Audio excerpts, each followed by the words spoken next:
ये कहानी है इंसान के वास्तविकता की। सुबह के 9 बज चुका था।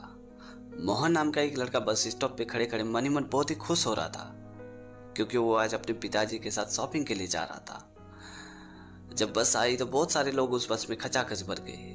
कोई नौकरी के लिए जा रहा था, कोई ऑफिस के लिए जा रहा था, कोई कॉलेज के लिए जा रहा था। और अगले बस स्टॉप में जब मोहन और उसके पिताजी उतरे तो मोहन के पिताजी ने नोटिस किया कि मोहन बहुत ही परेशान था, टेंशन था, जैसे उनके मन में कोई सवाल चल रहा हो।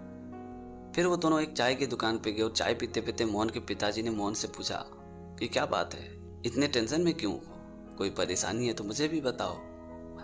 तभी मोहन ने अपने पिताजी से कहा कि पिताजी, आपने देखा बस में जब ब्रेक लगी तो एक आदमी दो आदमी के साथ टकरा गया।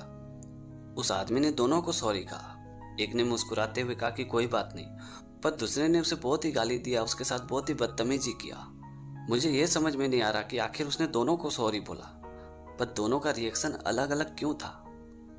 ये बात सुनते मोहन के पापा ने मुस्कुराते हुए कहा कि अगर कोई आदमी मेरे चाय के कप के साथ टकरा जाए तो क्या छलकेगा। तो मोहन ने बड़े आश्चर्य होकर कहा कि इसमें पूछने वाली कौन सी बात है, आपके कप में से चाय छलकेगा। तभी मोहन के पापा ने वापस सवाल पूछा कि आखिर चाय क्यों छलका। तो मोहन ने कहा कि क्योंकि उस आदमी ने आपको धक्का मारा था। ये बात सुनते मोहन के पापा ने मुस्कुराते हुए कहा कि आपके कप में चाय थी इसलिए चाय छलका। अगर आपके कप में चाय नहीं होती, उसके जगह दूध होती, पानी होती, तो स्वाभाविक रूप से दूध या पानी छलकता। तो कहने का मतलब यह है कि आपके कप में जो है वही छलकेगा। ठीक उसी तरह जब हमारी जिंदगी में हमें धक्के लगते हैं लोगों के व्यवहार से, तो उस वक्त हमारी वास्तविकता ही छलकती है।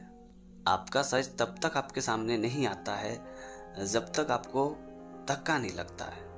तो देखने की बात यह है कि जब आपको धक्का लगता है तो उस वक्त आपसे क्या छलकता है, धैर्य, मौन, मानवता, स्वाभिमान, या फिर गरिमा, क्रोध, कड़वाहट, पागलपन, ईर्ष्या, दोष या घृणा।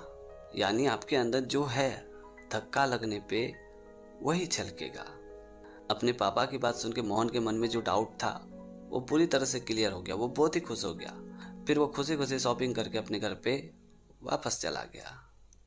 ये कहानी खुशी की। एक ग्राहक फल वाले से पूछता है कि केला और सेव क्या भाव दिए। तभी उस फल वाले ने कहा कि केला 30 रुपया दर्जन है और सेव 100 रुपया किलो। फल वाले की ये वर्ड खत्म होते हुए एक बूढ़ी सी औरत आती है और फल वाले से पूछती है कि बेटा केला और सेव क्या भाव दिए। तभी उस फल वाले ने कहा कि माँ जी, केला 5 रुपया दर्जन है और सेव 25 रुपया किलो। तभी उस बूढ़ी माँ ने फल वाले से कहा कि एक काम करो, 1 दर्जन केला और 1 किलो सेव मुझे जल्दी जल्दी पैक कर दो। ये बात सुनते उस फल वाले ने उस बूढ़ी माँ के लिए 1 दर्जन केला और 1 किलो सेव पैक कर दिया।